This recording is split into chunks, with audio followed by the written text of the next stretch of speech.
Awesome. Well, welcome in here with one of my favorites. My guy, Selly Talks, is what you know him at on X, CJ Arrington. CJ, it's a little chilly here in Maryland. It's polar bear weather that we hear as we had, the signing of Pete Alonso with the Orioles, so vibes all around here, with the Orioles. Welcome in, man. And I know we'll be talking about a little Ravens, not so good vibes, but any thoughts on the polar bear and the Orioles so far?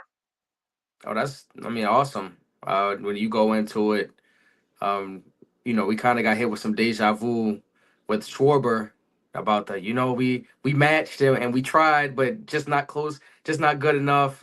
And everyone's just saying, "Oh, here we go with this again." And then they come through on Pete. So I'm excited, man. I'm hoping they're not done, but we got to give them an opportunity. So For sure. good move by Mike and crew.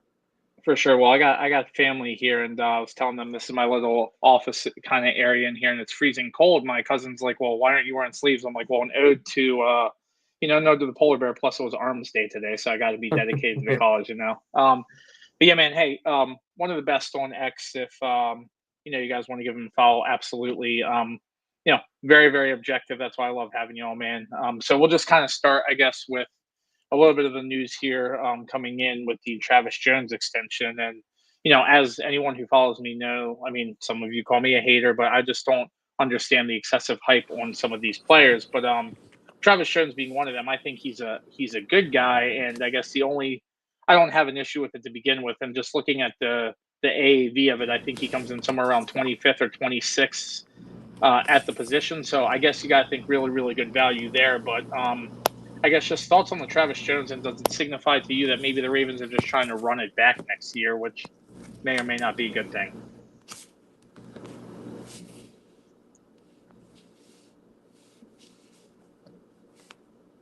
One second. Okay, yeah, all good.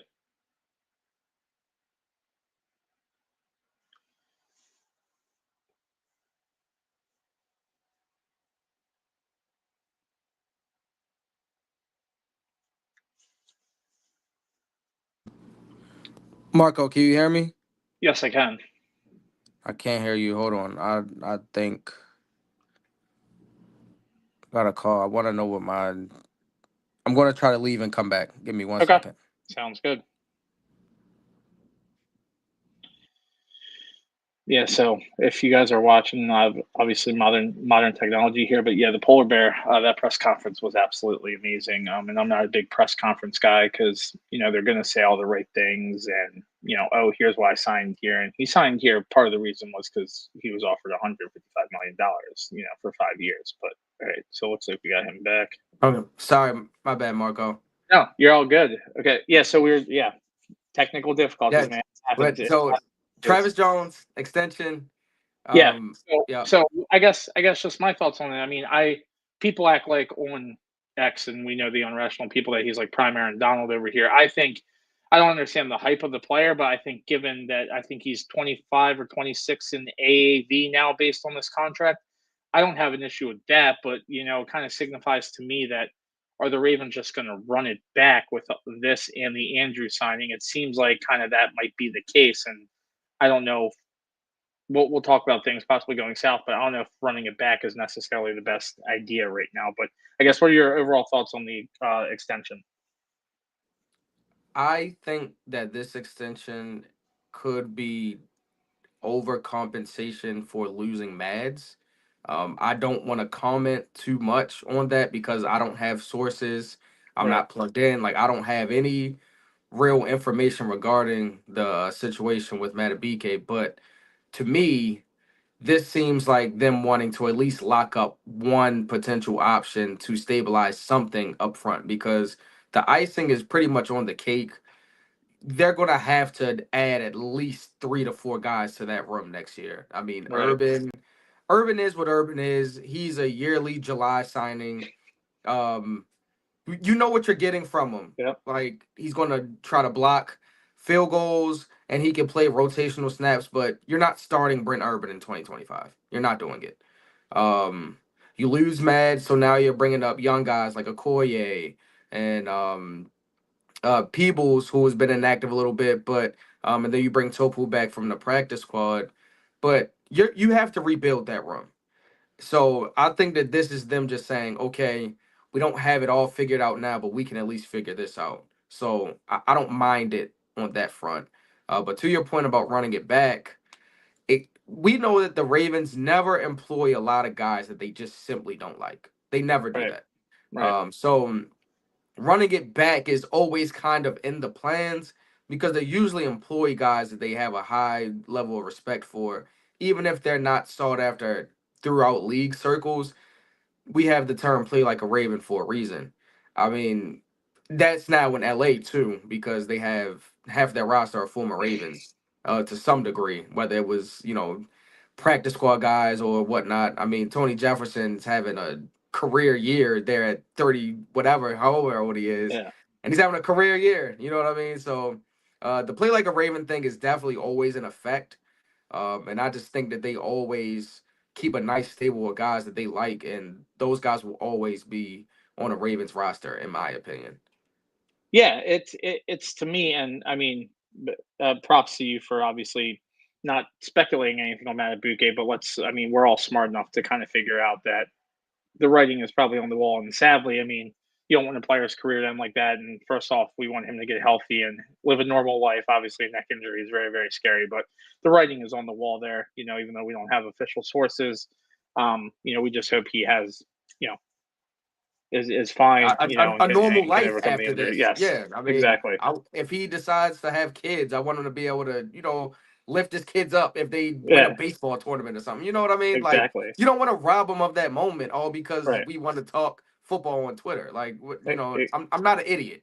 Exactly. Yeah, and I guess to your point here, so a lot of the kind of signings that where I kind of scratch my head on it, and you're exactly right with, hey, they need to do something, and you're coming in a much better spot now if you have Travis Jones locked up versus if you didn't. But the money needs to go to this offensive line, right? And we talked, and we'll talk a little bit about obviously what Lamar's cap number is and kind of everything, which we talked about. God, it was back before the Bears game that we last did this, but Yeah. you know, people celebrating these signings just realize you can't sign everybody, right? So No. unless you're drafting an offensive line, you're not going to bring in anything of substantial quality if you're locking up guys like Travis Jones that, quite frankly, are a good player, but Not great. Yeah, not great player. yeah, and if you have your franchise quarterback, what is more important to you, the offensive line or this? So that's my only kind of thing with the Travis Jones signing, and with that, I don't have an overall problem with that. I was talking to our boy Snacks, and it's just like we both don't understand the hype on him. And I mean, I think he's a good player, but if he had tested free agency and he had left, I wouldn't have been like, oh my God, he can't No, compete without Travis because if he Jones. leaves, that means that he probably got overpaid. And like I told you on the Bears podcast, I'm always pro player. Make as much money as you can while you can make it.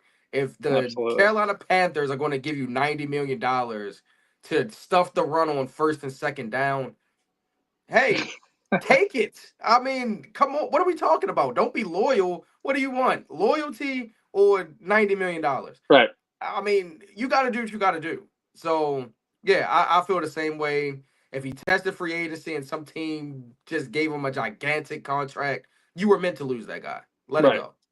Yeah, and one thing, and I think CJ, we're a little bit ahead of the game because we had kind of talked about this and hinted at this like when we were on right before the Bears game. And I mentioned trading Lamar Jackson. I'm not a big proponent of it has to be done, right? But you're hearing some rumblings now coming out with Jeff Zrebeck, who I really, really respect, who kind of hinted at Lamar playing hurt and, you know, this and that, and like what happens if he doesn't restructure and, everything like that. And then you're hearing Nick Wright and other people say it seems like Lamar is a little bit checked out.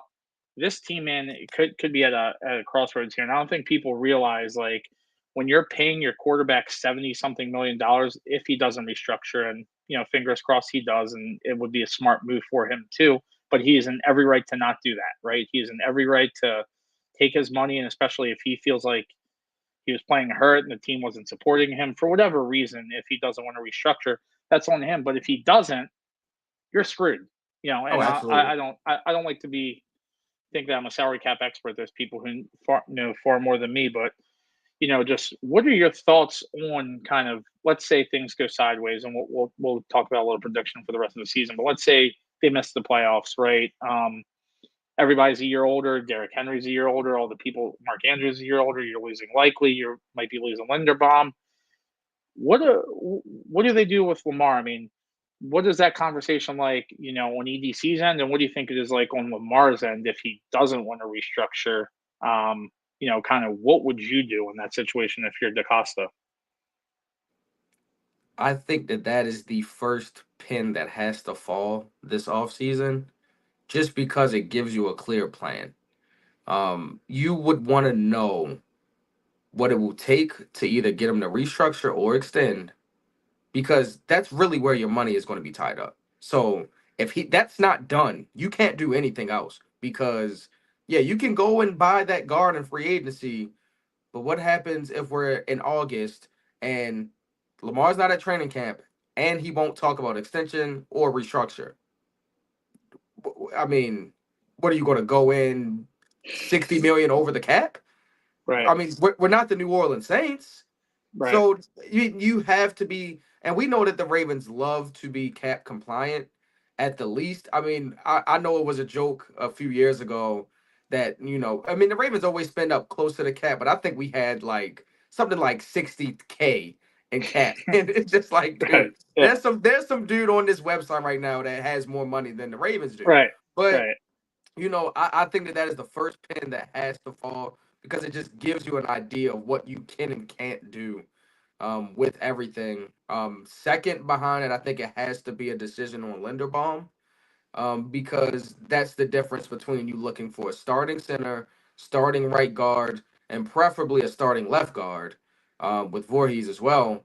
But, and I don't know what you feel about Lindy, but for me, I want to give him a real chance at earning bigger money without restricting him with the worst guard tandem in the league.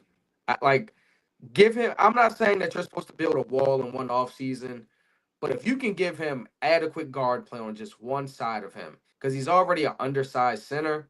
So if you just get him one guy who can kind of free up some of that pressure in the middle, I want to see him play then, and then we judge him accordingly. If you're still getting your ass handed to you, then yeah, I don't think you should make more money than Creed Humphrey, because Right. Creed Humphrey is just a dog. I love his game. He doesn't care who's in the middle. I don't know if he could have handled Vince Wilfork the way he handles some of these guys, but it's a different game today. But I mean, he's earned his contract. I don't know if Linderbaum right now can reset the market with a guy like Creed. I think he's good. Don't get me wrong. I think Linderbaum is good, but I would like to see more before that's a market setting deal.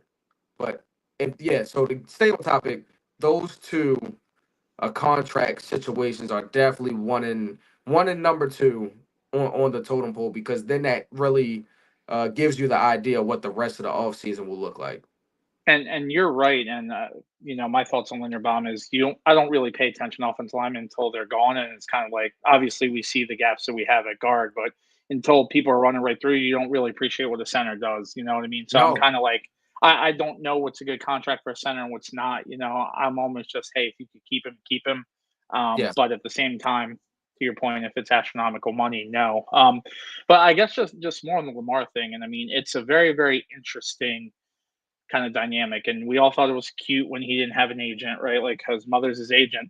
Is he getting the best advice from someone that says, hey, if you don't restructure when you're done, like with this deal, who's going to pay you that kind of money at 2 years older?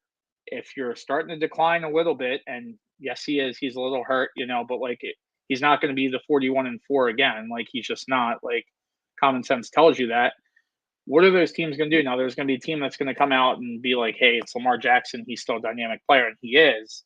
Um, he'll still be an effective player, and we want to put butts in the seats. But would it be prudent for Lamar's career to kind of do that? And then counterpoint, if you don't restructure and you extend here and it's still not a team friendly deal, you're going to be playing with a bunch of guys that might be getting you hurt and yes, all this other stuff. So it's a very, very uncomfortable situation. And for the people that think that, to your point, like, is Lamar going to talk about it? Well, we didn't hear anything about it. He was very mute about it until all of a sudden he requested a trade a couple years ago.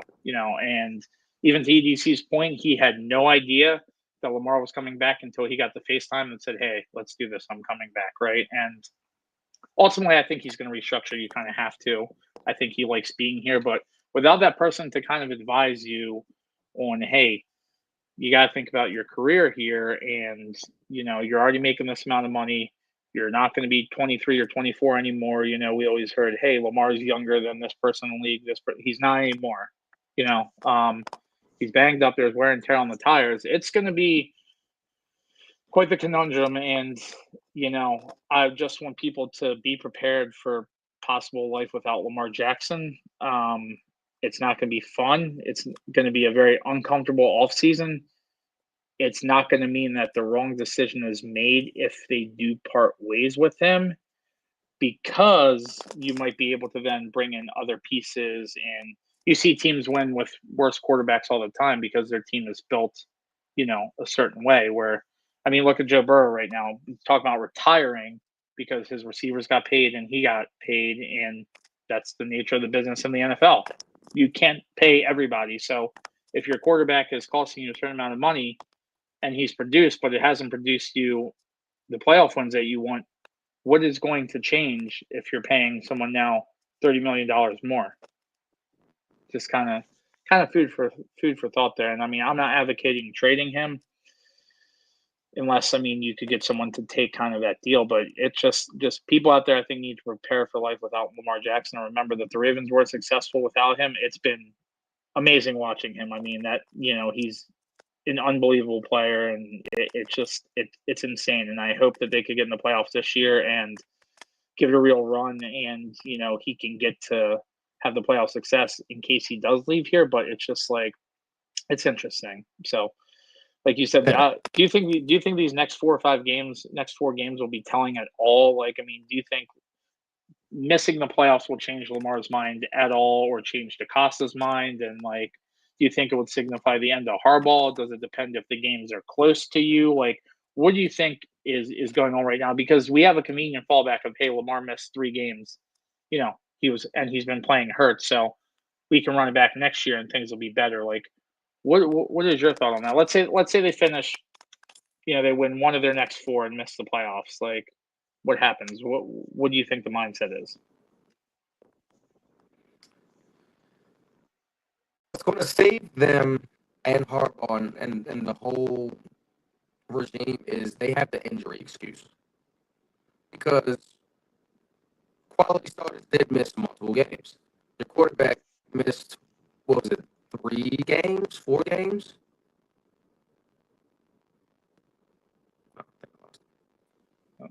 Oh, sorry, I accidentally removed myself from the stage. Sorry about that. I lost your audio a little bit, bro. I can't hear you right now. Oh, hold on. Yeah, what about now? And no, I can't hear you. Okay, hold on. Sorry. Give me 1 sec. No, no good. Sorry. All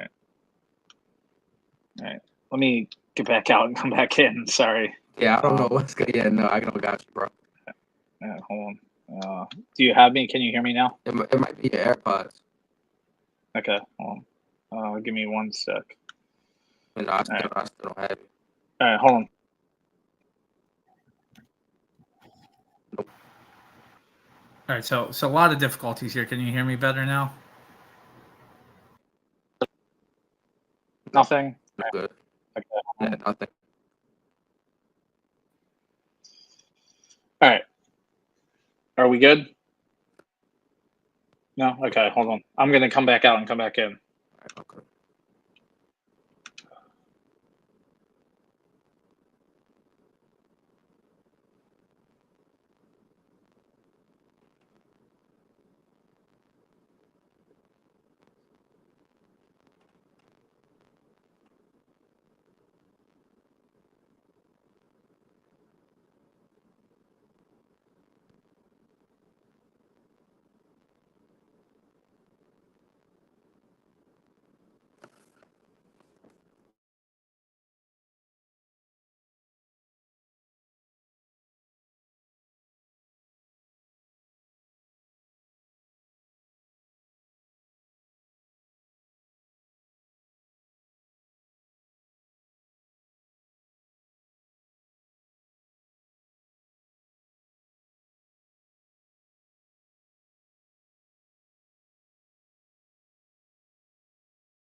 All right. Sorry about that.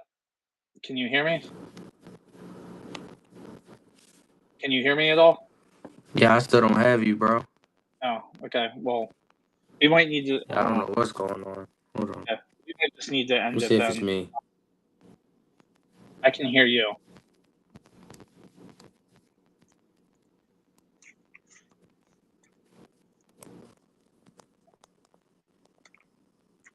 Yeah, I still can't hear you, bro. I don't know what's Okay. going on. Oh, yeah. Hold on. Hold on. Sorry.